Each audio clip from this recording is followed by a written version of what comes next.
MarzGurl. I'm JoshKnightTheFirst. And welcome to episode 99 of MokkoriPlay, the only podcast dedicated solely to all things City Hunter. On today's podcast, we're going to cover Season 2, Episode 48 of City Hunter, titled Wanting to Fall in Love Just Like a Dream, The Strategy of a 12-Year-Old Angel, Part 2. More great stuff happening in this follow-up to the first part of this. I just thought it was just going to be a thing, and then it turned out it was more than just a thing. It was actually pretty good. Not only is it pretty good, there are way more visual gags in this episode alone than we've had in, multiple episodes. Yeah, you know, Sunrise has often just enjoyed putting things into the background, and they're like, ha ha ha, let's see if somebody catches it. And they hadn't done it in a while, but they did it a lot this time. Yeah, it's a lot of comedy-heavy stuff here, and it seems like, I know this isn't the case, it feels that way when you're doing a podcast. It almost feels like in response to us saying, you know, Ryo was being a pretty stand-up guy last week. Not to say that he's not in this episode, but the skeezing is back, in a funny way. It is relatively harmless, all things considered. Like, he never succeeds, and he never really does an assault. No, it's just that we know this guy sure does love his porno mags. Yeah. There's just a lot of that. He's just got a really healthy libido that we are made very painfully aware of. Yes. He has made it everyone's problem. Everyone knows about this. Well, he was trying not to make it everyone's problem, but now it's a problem because somebody else knows about. You know what? We're gonna find that out. Yeah, we don't want to get too far ahead of ourselves. I just want to put that out there, that he was not trying to get other people involved in his business. He actually wasn't. He was trying to stop it.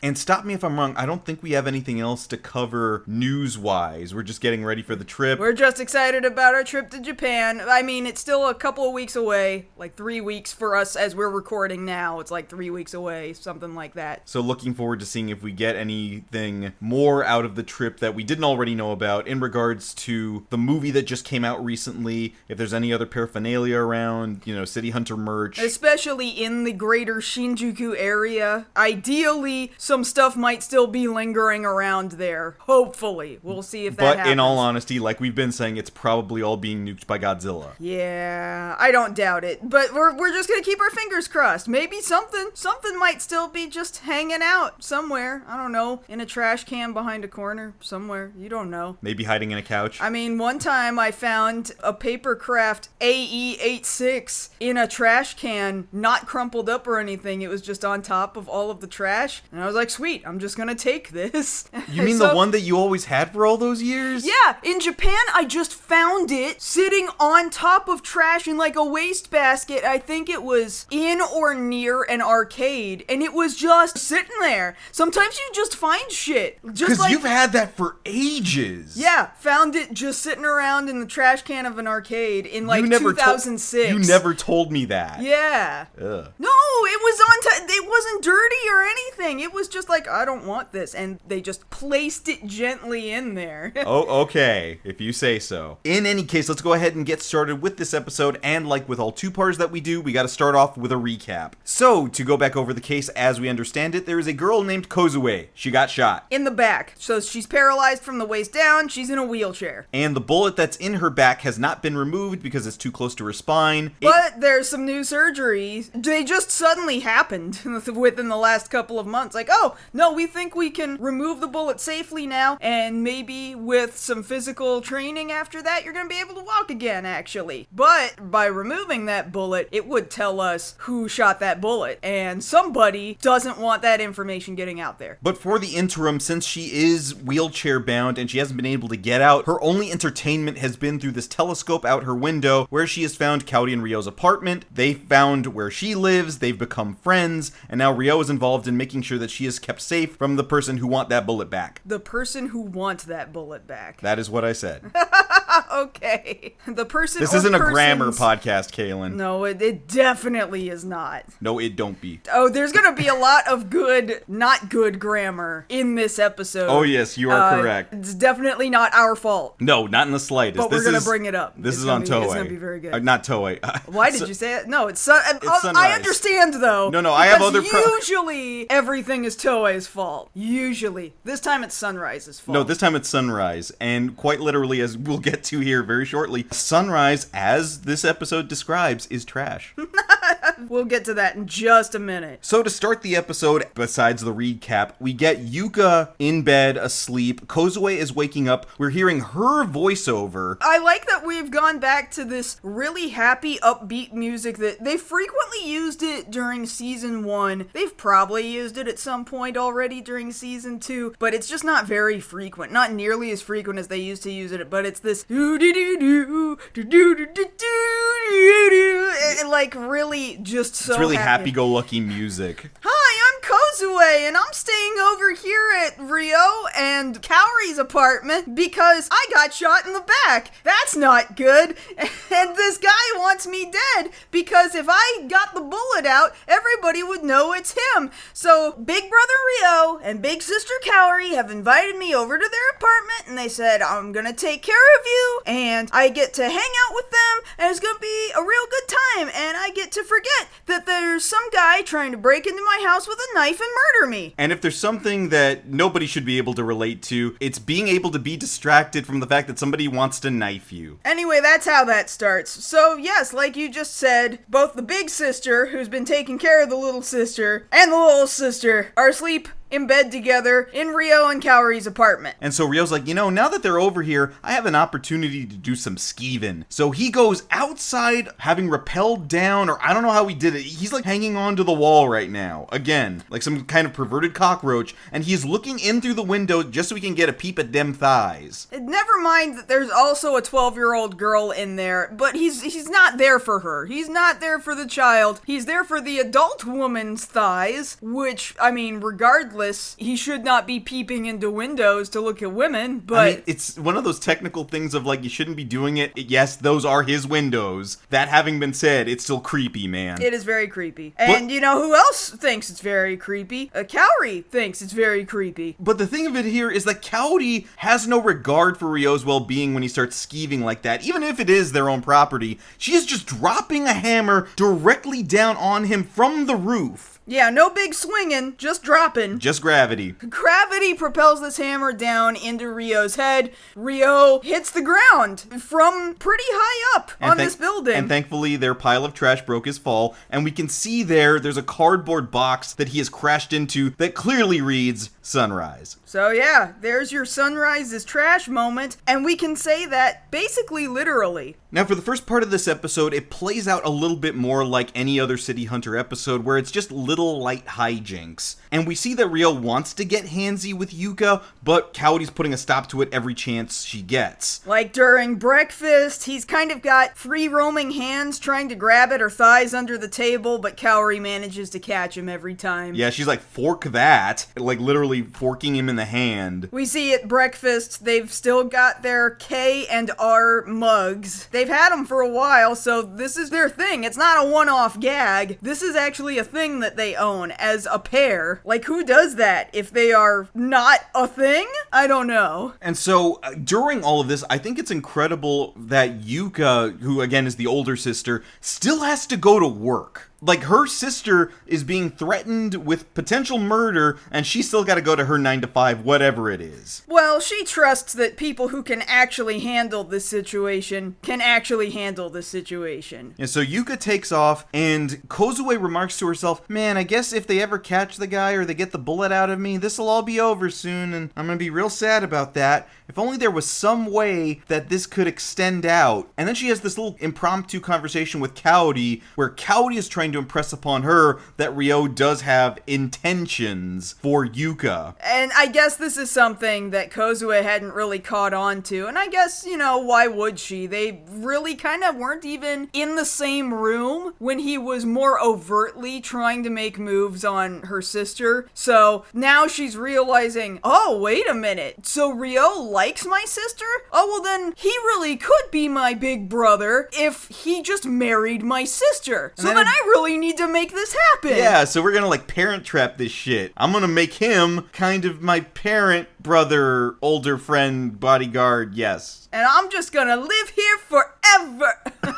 Well, I mean, she wouldn't disagree that she wants that. She wants that very badly. She does. And so the first half of this episode is just hijinks. Because part of the problem that we're finding here is that she's remembering times when her older sister has described to her, well, here's what I do like in guys. And a lot of it are really nice, good qualities that maybe Rio could fulfill. You know, he's kind and strong and reliable. These are all really good things. But, you know what's not great? Lewd people. I hate them as much as I hate cockroaches. I hate cockroaches and I hate pervs. I hate both of those things. So long as neither of those things are involved, I might like a guy. And Kozue's like, oh, well, that could be a problem. But not if I remove everything that makes Rio a perv. Like, that's just that easy. Like, that's a thing you can Well, like, just it's do. very simplistic thinking from a 12-year-old. Thinking, oh, if I just remove the things that this person keeps around them, surely that fixes them on a personality level. I mean, like, I'll admit when I was a kid and I was like, man, I sure hate that my parents smoke. I'll just throw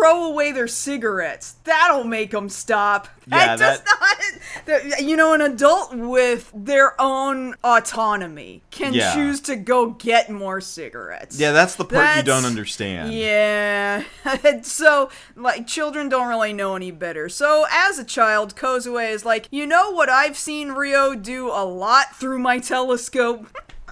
Like, this is already a horrible setup right here, but this is what happened. Because when she is living in her own apartment, she's real bored. She doesn't watch TV, I guess, but she does have a telescope, and that's how she saw Rio and Kaori at their apartment, was through a telescope. And as she's looking at them through their telescope, she's got a really good view of their living room. And so she has seen all of the places in the living room that Rio has hidden his pornography. Lots of porno mags. So many dirty magazines. So she goes to the couch and she pulls off not just like the seat cushions where you can imagine somebody would stuff a magazine down there, but also like the backrest cushions can also just be removed. Like, there are no springs in this couch. Understand the picture we're painting for you here. There are no springs in this couch. This couch is hollow. It's like a scholastic book fair of pornography under these cushions. Because it looks about that wide, right? It also looks like it's pretty deep full of these magazines.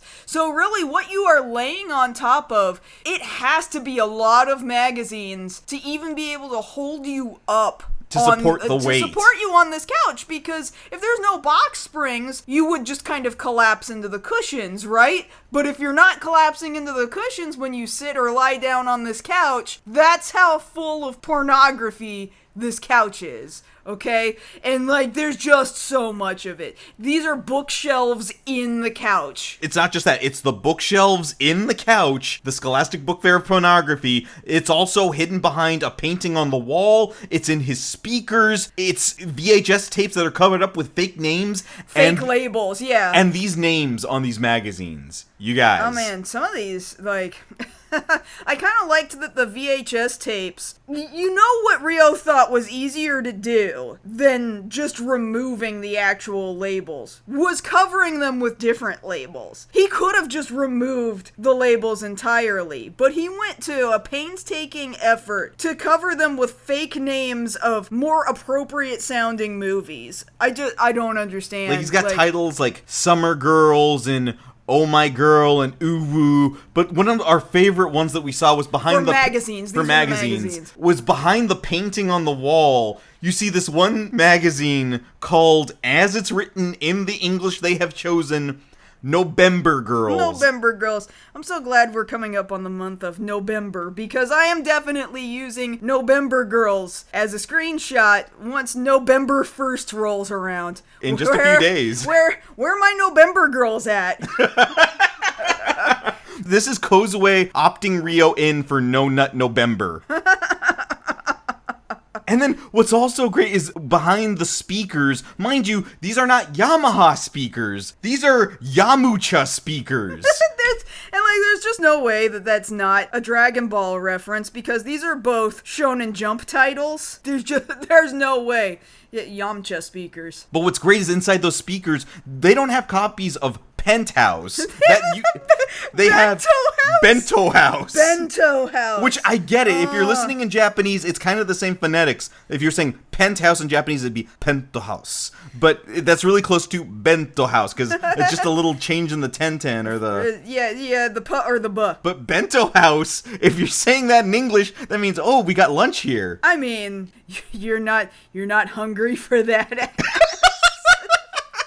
No, Ryo Saiba is, in fact, hungry for that ass. I'm just saying, we spent a long time looking at the covers of these magazines, because there was just gold. It's comedy gold. Right, but man, I'm never gonna get over Bento House and Nobember Girls. Those are easily the best ones. And then you've already posted this, I think, from last week's podcast upload of the screenshot of Kozue dragging all this pornography. I didn't post that. Hey, Gomer, this is just for you. No, Gomer. Oh, it was Gomer, that's right. Gomer posted the screenshot of this week's episode. That's right, okay. He's already watched the episode. It is a funny episode. It is a good episode. Kozue has stuffed all of these magazines and VHS tapes into an enormous garbage bag. One of these hefty bags. How much porn does this man have? And so sure enough, I imagine it wasn't even that long, at max an hour, Ryo goes looking for his stash, and he can't find any of it. That's how long it is he cannot go without his porno. He knows so fast that it's gone. Kaylin, Ryo gotta have it. He gotta have his Nobember Girls. He gotta have his Nobember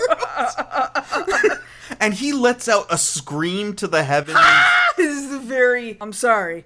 Clearly, I can see in Audacity, that does not look easy to edit. This is an early apology for that. I don't know how else to get across to you the way this man screams when he finds he can no longer find his Nobember Girls. He's just like, oh no! It's gone! Where are my girls? Where are my Nobember Girls at? And he goes running into the kitchen where Cowdy is just minding her own damn business, just making soup. Hey, how's it going? What's going on? Where'd you put him? Like, she's actually kind of happy to see him for a second, like, oh, what's up? She does not know what he's talking about at all. And he's just busting in there, where are my Nobember Girls at? And she's like, what are you talking about? My Nobember Girls, they were in the painting, and they were in the couch, and they were in the Yamucha speakers. Where's all my porn? Oh, well now I know you keep them there, so I'm gonna be looking out for that. What? Oh, you never knew they were there? Oh, you didn't know?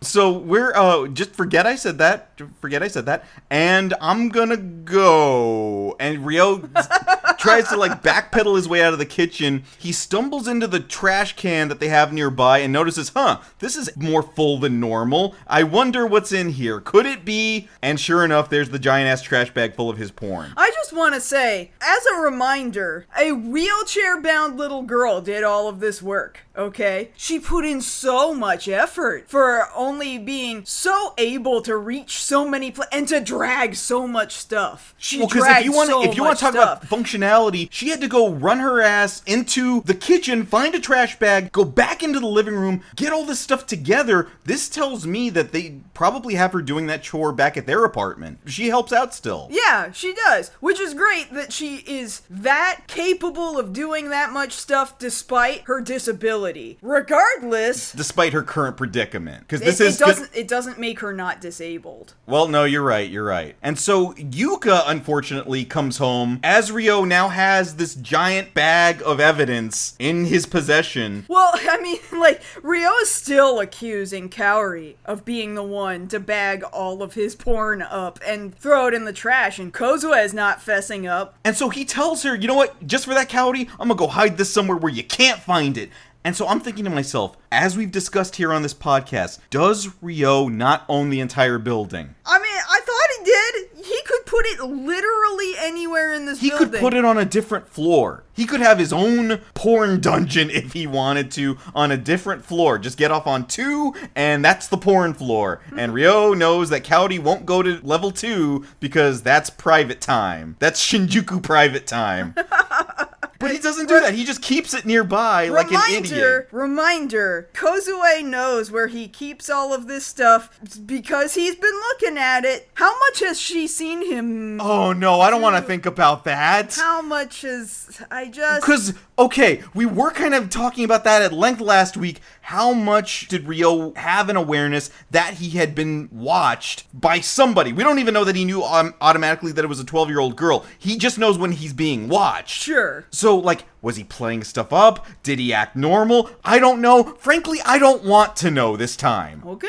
I would rather not think about that. Like, if you want to think about that, you go ahead. I'm just saying, he's putting that stuff there when no one else is in the room. Kaori's not there. Kaori didn't even know that stuff was there. He was by himself. I don't want to think about it. Okay. I really don't want to think about that in the context of a 12-year-old girl being involved in that. Okay. But as he's walking past Yuka, who has now come home from work, like, oh, hey, what's going on, Ryo? What's that in your hand? Well, I mean, all she really asks is, well, hey, was Kozue fine? And Ryo doesn't have any reason not to answer honestly. Like, oh, yeah, it's just quiet. Everything's been great. Because there really hasn't been a problem. Nothing that she needs to worry herself about until this trash bag tears because it's tearing under its own weight of just how heavy this porn collection is. And it'll go spilling out on the floor beneath his feet. Oh no, my Nobember girls! And she sees it, and you can tell she's instantly turned off to this, because this is the thing she hates more than cockroaches, or about as equal as cockroaches, is the lewdness, and now there's just this epic display of it in front of her. So hey Ryo, why you got all that stuff? Ryo comes up with the worst excuse, and it really is just an excuse because he's just so dumb, head empty. Just words just kind of come out of his mouth like, maybe to give Kozue some sex education. No, man. No. That's the wrong answer. Thankfully, he's like, yeah, there really is no I got excuse. nothing. Is that he just straight up admits, no, there's not a good answer for this. He kind of admits, nah, that was bullshit. I don't know. I didn't really mean that. Like everything sucks. And so Kozue realizes plan A has not worked. So she's got to resort to plan B. Like, okay, if I can't make him look like a respectable guy, I at least need to play up to my sister that he's a strong guy. Alright, so strong guys can defend women from whatever it is that they're scared of. Alright, what's my sister scared of? Bugs, specifically roaches. Lots of women are scared of bugs. Yeah, let's just give her a reason to be scared of some cockroaches, and then Ryo will come out and rescue her, and she'll be like, oh, this is so great. This guy saved me from these evil bugs. And again, a really childish way of thinking of that. Yeah. So later on that evening, Kozue is just sitting there in the living room with Yuka there on the couch. Kaori's in the kitchen doing, things. Well, no, she's got a calculator out, a real loud one. I guess she's doing, I don't know. Like the budget or something. Yeah, it's one of those old 80s calculators that's just beep, beep, beep, beep, beep. It sounds like a cash register, honestly. And so while she's not looking, Kozue tapes a bunch of paper cutout roaches to the bottom of Yuka's slippers. And Yuka doesn't look super closely at them to see whether or not they look super real, but they look realistic enough if you're scared of cockroaches and they're vaguely in the shape of cockroaches, and you're just like, holy shit! And so she goes running when she notices they're there following her on the ground. She's like, oh god, they're following me! Somebody help me, get them off, get away from me! Ah! It is kind of weird that the cockroaches are specifically following me and only me, but they're still following me. And Ryo hears this. From across the apartment. There's just one problem. Ryo has been in the bath this whole time, just minding his own business. But it doesn't mean he's not gonna jump out and try and help somebody if they're screaming in the middle of his bath time. Because realize, he's under the impression that there are two women in his apartment who are in danger. So if he hears one of them scream, yeah, his instinct is going to be to run up and try and help. So he at least throws on a towel, jumps out into the hallway, and is like, here, I'll help, what's going on? And Yuka sees him, and then just immediately about faces, because this is the other thing she didn't want, was Ryo in a towel. And so they come running back toward the living room, and Kaori comes running in from the kitchen, what's going on? And all she sees is Yuka being chased by Ryo wearing nothing but a towel. I mean, really, the whole scenario is Yuka being chased by cockroaches, being chased by Ryo in a towel. Like, the whole thing is just, it's comedy! The only thing missing is yakety sax playing right now. Really, that is about it. And of course, Kaori decides she needs to pull out a weapon to solve this problem, and usually that would be a hammer. This time it is a giant mace. Yes. A giant flail. Like a flail, yeah, but mace, flail, they're like the same thing. But just to make sure you understand, this is the item we're talking about. We will use giant both spiked words. hand weapon. Interestingly enough, what it has written on it is Konpeito. And I was like, what is Konpeito? I know what Konpeito is. Oh yeah, it is a type of sugar candy that for some reason it has this shape that kind of looks like a flail or a mace. Yeah. So it's like a ball of sugar candy, and there's just like other little bumps that kind of come off. This is like sugary spikes coming off like it. a sugary spike. It's not like hard spikes that are gonna hurt you or anything. They're Because more it's candy. Because it's candy. It's a really weird thing to describe via audio, but if you saw a picture of it, you'd be like, oh, it's kind of like rock candy. So I think they've just called it this because it's just a joke, because that's what it looks like. It's just silly. It's just a silly thing to call it. But, like, I didn't realize this until we looked it up because of the episode. Like, that candy had been in Japan for the longest time. For hundreds of years. So, like, late 1500s, the word Konpeito comes from, I guess, confeito, which is Portuguese. So the Portuguese had come over to Japan, and of all things, somebody gave Oda Nobunaga candy, this Konpeito, in exchange for the ability to evangelize Christianity to the island of Japan. And he's like, oh man, this candy's great. Yeah, you guys do what you want. Okay. Like, that's cool. Its own weird kind of advertisement. Candy so good, you'll want to hear about Jesus. But I did not realize that was the history of a candy. Yeah. Like, I didn't realize this was like a candy cane situation. But, oh no, do I not know enough about candy canes? Oh man, we're gonna have a talk about this afterward. Oh no. Okay, we're getting off topic. But by the Meiji era, Japan was like, you made this? I made this. Yeah, so like now, we own this shit now. We own Konpeito. That's where we're at. Konpeito. That's what Kaori pulled out as a weapon to attack Ryo and make him stop chasing a woman who is also being chased by paper cockroaches. It's only at this moment that Yuka realizes they're not real cockroaches. And there's only one person who would know that I'm afraid of these. Kozue! I find it funny that she never had to face consequences for trashing all of Ryo's porn. I think they never figured that part out. No, just everybody assumed, well, it's better that he doesn't have it anyway, because it's so excessive. So it's the next day now, and Ryo, Yuka, and Kozue are out for a walk, because apparently the day after today is when the surgery is scheduled for at the hospital to go ahead and remove the bullet. But everybody, is out walking around town as a group. And they're heading back to the apartment when they see Kaori about a block away from the apartment, kind of hiding behind a corner looking toward their front door. She had gone shopping. Like, I kind of feel like Kaori had done shopping separately from the group. And that's how I understood it. The group was going on a walk, and they happened to kind of come home at about the same time from about the same direction. And so they come up to Kaori, who's looking around the corner at their apartment building, like, hey, Kaori, what's going on? Shh. There's a weird guy. He's just standing in front of our apartment. I don't know. He's already given off weird vibes. So this is problem number one with this particular guy. Like, he's so bad at everything he does, he's just not looking great just standing there. Okay? So Ryo goes up behind him and, like, gets him in an armbar, like, hey, what the hell are you doing outside my apartment? But Yuka's like, oh no, wait, now, upon looking at him closer, he's the detective who's been working on our case. Okay. Oh, we didn't know that. To describe this guy to you, I don't think I'm overplaying this. His character model almost looks 100% like Peter Parker from the 90s Spider-Man cartoon. Well, just in a suit. They're a little early for that. They're about 4 years early at this point, but the resemblance is there. It is. I can agree to that. So this guy introduces himself as Detective Iwadate. Mind you, this is one of those cases that we don't get that name until much later in the episode, but it's easier for you guys if we tell you what his name is. Yeah, and it just comes in the middle of a conversation like, oh, now I know what your name is. It's always a weird place where they decide, we should say his name now.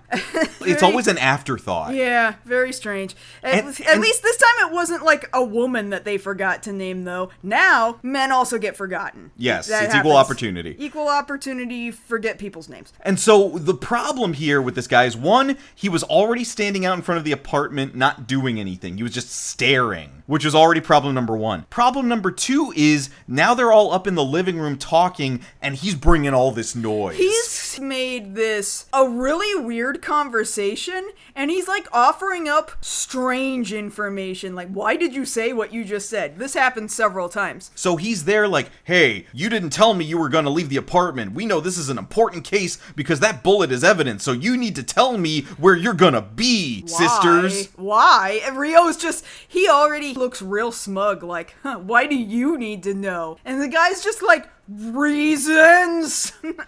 He's got nothing. He's also real nervous about this conversation, even though he comes in with this big bravado. I don't know what it is about Rio saying, well, why do you need to know? And it's just because somebody dared question ask. him. Yeah. Just like, these wouldn't be difficult questions to answer either. I feel like they would be really easy to bullshit if you weren't a fucking moron. But this guy is a moron. And see, this is the thing we haven't really told you guys, but this is a thing that if you talk to us enough, you'll find out. If there's things that we're into other than this show, it's things like Final Fantasy for Kaylin, Tokusatsu for me, and also between us shared, it's the Yakuza franchise, and our love of the classic detective mystery show Columbo. Sure, yeah. And a lot of Columbo episodes revolve around really, really stupid criminals that give up all this information. It's stupid criminals, and also Lieutenant Columbo is kind of a genius. Here's the problem here in this episode, though.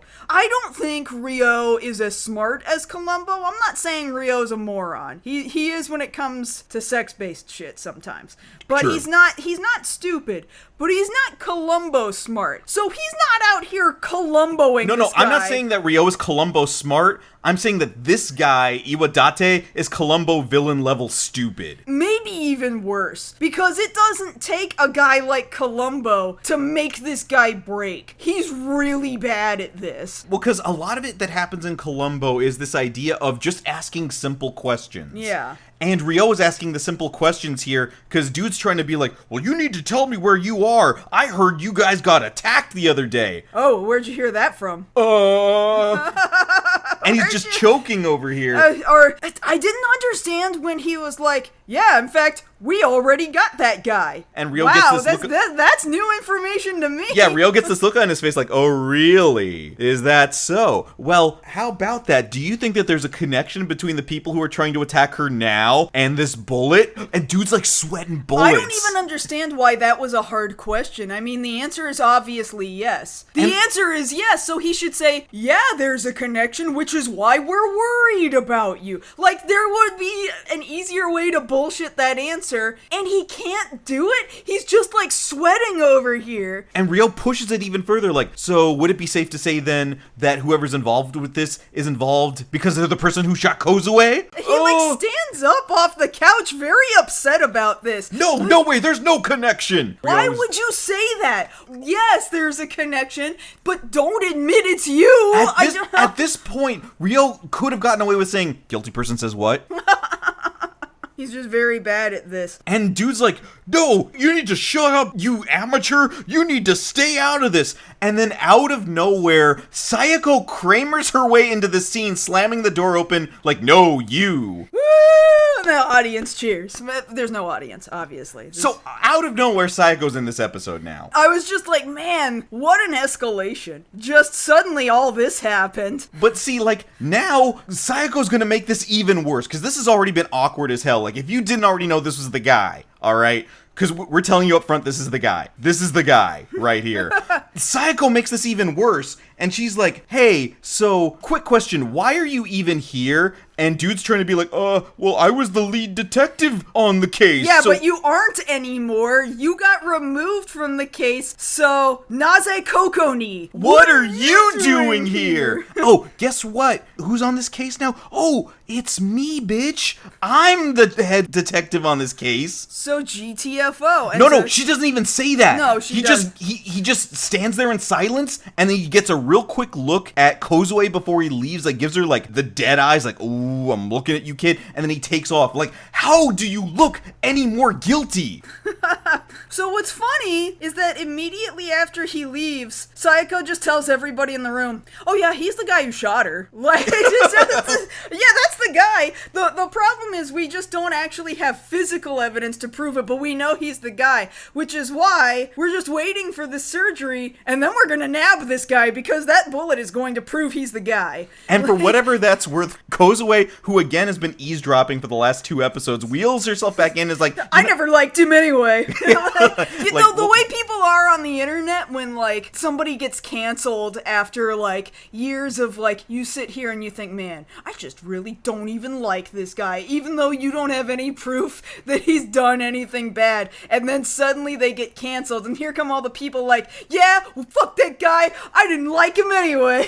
And so now it's time for the surgery to happen. They're at the hospital, and Kozue is getting reassured by Ryo. He's got amazing bedside manner with her. He really does. Actually, he's doing a very good job of just being a decent dude to a kid right now. Well, yeah, because, like, there's been no pretense this whole time. He just understands this kid's been through a lot. They just want a friend. I'm here to be that. I'm gonna protect them no matter what. He even straight up says, it's alright. I'm gonna be your knight. I'm right here. Like, he's just giving her really nice words. And so they're wheeling her. Now she's on the gurney heading towards the OR. And he's like, don't worry. You're gonna go to sleep. You're gonna have nice dreams. And when you wake up, this is all gonna be taken care of. Everything gonna be dajobu. And gives her the thumbs up, which I think that might have been a fill-in artist, because he looked a little more shoujo than normal in the face. Kinda. It's a really good piece of art, actually. I do like that cell. art. Yeah. And so we see outside, as Ryo is there, you know, encouraging Kozue, Iwadate is just outside the hospital thinking, should I attack now? I'm gonna attack now. I'm gonna attack in a hospital during surgery. That's a great plan. You know what I'm gonna do? I'm gonna bring a gun into a hospital right now. Here, let me go steal a surgeon's gown. Let me go into the prep room. Oh, are you the surgeon who's gonna prep? Hi, meet my gun. Also, meet this bullet that you're gonna present to the cops, which is a different bullet that is gonna prove differently who actually shot this little girl. And the surgeon initially is like, no. But Iwadate is like, oh yes you will. That's what my gun says. And I'm just thinking, you would really shoot a guy during surgery and you don't think people are gonna go, huh, wonder who shot the surgeon? And then they're gonna try and pull the bullet out of the surgeon? And then figure out, none of this makes sense. Like, if you actually thought about this, so you're gonna provide them with a fresh bullet, is what you're telling me. Another bullet that looks like the first bullet, and even if we didn't have the first bullet, we're gonna be like, well, we can find the second bullet and know it. Like, I don't understand. He has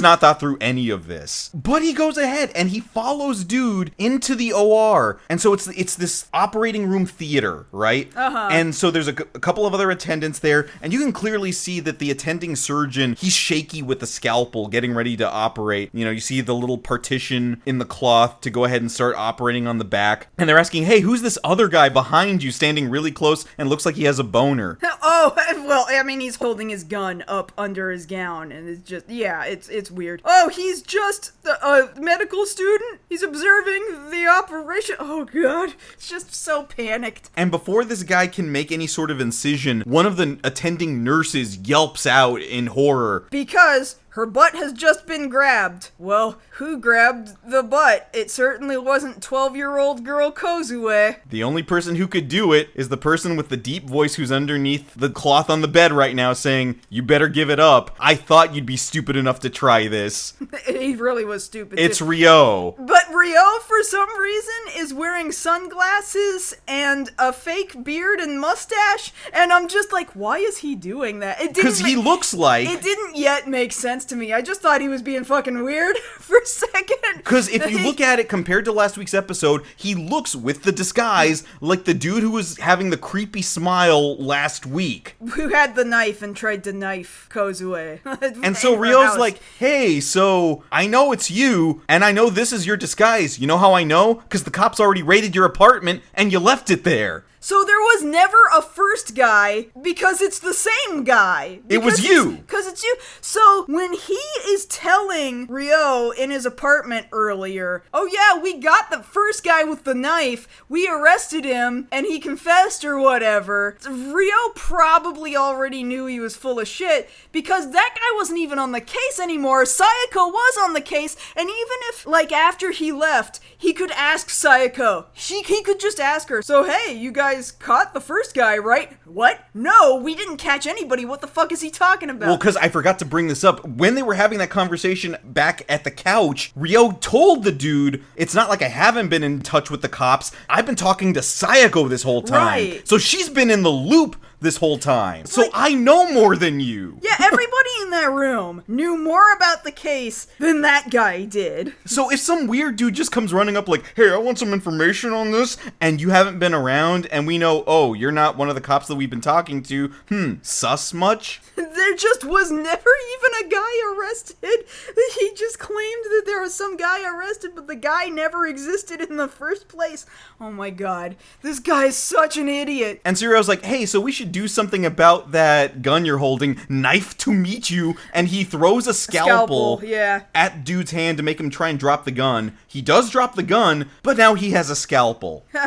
And so he takes one of the nurses hostage with the scalpel that he has pulled from his hand, which is kind of hardcore. And he's like, all right, I'm getting out of here, and I'm getting out of here with the bullet, and I've got me a hostage. What you gonna do about it? This is not gonna end well for you, guy. Now we all know it's you, and now you've taken a hostage, and even if you were to get away, like, we all know it's you! Like, this is so stupid. I mean, also unlucky for him, the nurse isn't a real nurse. The nurse is Sayako in disguise. Sayako, like, elbows him in the gut, takes the scalpel, and uses, like, Kuzuryu-sen on him, and, like, cuts his outfit to shreds, to where he definitely looks like Peter Parker in his, like, boxers after he gets Venom off him. Mind you, we know that Sayako, for some reason, is very good with knives. I don't know why this is a thing she's extremely good at, but she is. She can do knifing very well. Yeah, that's her thing. Yeah. And so that handles the major case as it stands. Dude is reduced to nothing but his boxers, and we can assume that he has been arrested just now. Meanwhile, over in the room next to this one, that's where Kozoe actually is. And she's currently, we assume she's been knocked out and prepped for surgery. Ryo tells them, okay, you guys are free to go operate on her now. Except, like, these guys have just been in the middle of a hostage situation, and they have to go do surgery? No, this bumps surgery back for the rest of the day. Do you know anything about hospitals? Like, shit has now gone sideways. Also, they're probably gonna have to be stopped for questioning by the police. No, this surgery is happening much later. Either way, the surgery happens. But no, they make it sound like it's the same day, though. Oh, no, they do. No, understand, I agree with you. Yes, that is what Ryo said. That is what we understand happened. What I'm telling you is, that's bullshit. Oh, no, okay. Because realistically, yes, all that would happen. Yes. But to go along with the non-realism, Kozoe is now having a dream about what she thinks is happening, which is pretty much exactly like what just went down, except with tokusatsu flavoring. Because she's dreaming that Ryo is doing some Kamen Rider Black mess, where he's calling out attack names like Magnum Saiba Punch and Saiba Python Kick to kick the guy in the disguise who she doesn't know was actually the detective. Yeah, but is still the bad guy in her mind, and Ryo's like Superman. But the logo on his chest is like the men's logo, like Austin Powers necklace. Yeah, I mean, you know the symbol. Like it means like the Volvo logo. Yeah, it means men. It means Mars. It's that's what it is. And so she wakes up like, oh man, what a great dream. Ryo was so cool. Ryo's so cool. And the sister who's, next to her is like, oh, you knew about that? And she's like, what? Yeah, he did all that. He kicked the guy to sleep, and he's been arrested, and now your surgery was a success, and everything's great. I mean, you missed the part where she was just barely waking up out of the dream like, I love him. Oh, yeah, that's true. Now, with this dream, she has cemented, no, I have a crush on him now. I would like to see him now, sister. Where is he? Oh, no, he's done with his job, so he left. Oh, no. Very very sad about this. So we're like wrapping things up, and we assume some time has passed because she has written him a letter addressed to their apartment. It has their address on it. I'm just realizing. Oh, I didn't even think about that. I haven't looked up the address. Should I stop for a second and look at the address? Make it real quick. Okay, hold on, because I gotta open it up on Crunchyroll, right? Okay, episode 48? Yeah. And then... Oh, no, it's from... That's her address. So, okay, it doesn't actually have Ryo's address on it. It has her address. Damn, I really wanted to... Okay, I'm glad I checked so that would just be the address of New Life Mansion. That's true. That would be kind of interesting to look up, though. The address is... And I don't... Am I doxing somebody if I put this address? I mean, it's in the video, though. It's in the episode. Well, it's not doxing if it's 35 years ago, right? Let's not do that. You know what? I'm just... You can watch the episode and see where Kozue lived 35 years ago. Yes. But we imagine some time has passed because we see in some clips here at the end, like, she's standing. In fact, she's jumping near the end. But it's like, she has written Ryo a letter, and she's asking him a bunch of questions like, do you have a girlfriend? You know, this is the very middle school love note sort of. Oh, this was elementary school where I came from. Okay, maybe Look, do you like me? Check yes or no. I didn't receive any notes of that variety until high school, okay? It took a while. I love that Ryo's response is like, I don't have just one girlfriend. I mean, he's full of shit. Yeah. But he really wants to consider himself some sort of a playboy. He does not have a bunch of girlfriends. He doesn't have one. He does go on dates. He goes on dates, but they don't go anywhere. Well, in regards to Cowdy, it's exactly like this old Mitch Hedberg joke of, this is Ryo talking, I don't have a girlfriend, I just have somebody who would be really mad to hear me say that. And so she goes on in this thing, hey, how do you feel about having a wife that's 15 years younger than you? Which, to put that in context here, Kozue is 12 years old, so she's assuming that Ryo is 15 years older than her, which in her mind would make him 27. But to point out... It kind of lines up with about the age range that Kaori kind of guesses he is. He could be anywhere between 27 to 30. But to be fair, in the show, as far as has been established up to this episode, we do not know how old Ryo is. Correct. So that is inaccurate. She is just guessing. It's a good guess, but it is not accurate. We don't know. Regardless, it is kind of weird. Ryo also thinks it's kind of weird. And again, we're seeing these shots of Kozue like, well, I'm gonna grow up and I'm gonna ask him to marry me, she says as she jumps into the air, plainly not paralyzed anymore. Yeah, like she can damn near fly now. She could play for the WNBA. And then it ends on this they're reading this weird question out loud. Do you have a Lolita complex? And I do think in this instance, it's fair to just leave it as Lolita complex instead of, like, no child is going to ask, hello, sir, that I have a crush on, are you a pedophile? Like, yeah. So I think in this scenario, leaving it at Lolita complex is probably the correct way to have done it. The correct translation for this one. Yeah, you have to take context into consideration. So this is the time where I would agree, okay, Lolita complex is probably the correct way. And we end on a still shot of Cowdy reading off this question, Ryo with this what the look on his face. Thank God he thinks that's strange. I'm so glad he thinks that is a strange question. We hear Still Love Her playing, and that's the end of this two-parter. What a weird ending for the two-parter, but it was a pretty good, oh man, there were just juicy things in the background, like, all the time. Kaylin. What? Kaylin. What? Nobember Girls. Nobember Girls. Nobember Girls. You're not getting better than Nobember Girls this episode. It's really not. Like, that's reached Dobumu levels in my mind of memes that have been pulled from this show. That's true. And for the most part, it does feel like they were making up for the lack of skis in the previous episode with this one, but it was still mostly just misunderstandings. Relatively harmless, except even though we didn't actually see him do it, he apparently did grab grab Sayako's butt. That is true. He did grab Sayako's butt. Unless, because we didn't see it, like this was part of the plan for her to cause a distraction and scream and drop all of the surgical instruments. Yeah, she was in on it. She screamed and she dropped all the surgical instruments like, oh no, somebody touched my butt. Like maybe that was the agreed upon. So maybe he didn't do it. Maybe he didn't do it. I'm making an assumption based solely on what she said, but they were also all doing a big ruse. So I don't know. Yeah, so that one's in question. Yeah, he might have never actually touched anybody. Oh, maybe. Which would bump this episode up. Yeah, maybe. In my opinion, yeah. So that's this episode. We made it 48 episodes through season 2. And now we're going into what'll be the pinnacle of what we have come to expect from City Hunter. There's been all of this buildup for 2 seasons now. Next episode is the beginning of a 2-parter that is the most City Hunter that ever City Huntered. I would dare say the most important TV episodes of City Hunter there are. Aside from Makimura's death.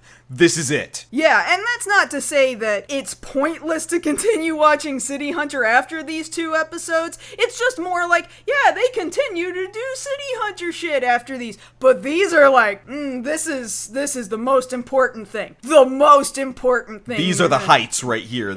We are reaching the mountaintop here. Which is, it's kind of unfortunate because more equally as important things continue to happen in the manga, and they never got animated for TV.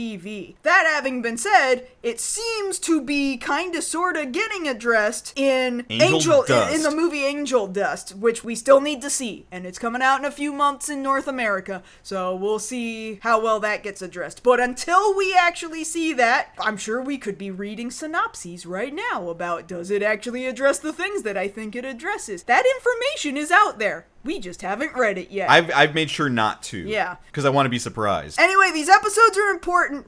I'm excited to give you guys episode 100 of this show. It's also kinda, sorta, but not really our 101st episode, because we did that episode 0. But officially, it's episode 100, and then we're gonna take a big old break after that. Because we want to go see Shinjuku for ourselves. Because we're going to go be in Japan for a while. So sorry, we're going to take like a 2-week break in the middle between 100 and 101. Oops. That's just the way it worked out with travel plans. But definitely, if you guys have been listening to this podcast, definitely tune in for these next 2 episodes. This next month of our podcasting will be some of the most important. Yeah. Yeah. So stick with us, get with it, act like you want it. Because it's going to be great. So come back next time when we cover the 49th episode of City Hunter 2, Goodbye, Hard-Boiled City, Part 1. And if you want to catch us outside this podcast, you can always find us both over on most social media. I'm at JoshKnightFirst. And I'm at MarzGurl. Thank you all so much for listening to our 99th episode of MokkoriPlay. And if you don't come back next episode, I'm gonna make Josh leave. Well, not yet. We still got a couple weeks. Get packing. Fine. I was going to do it anyway. God.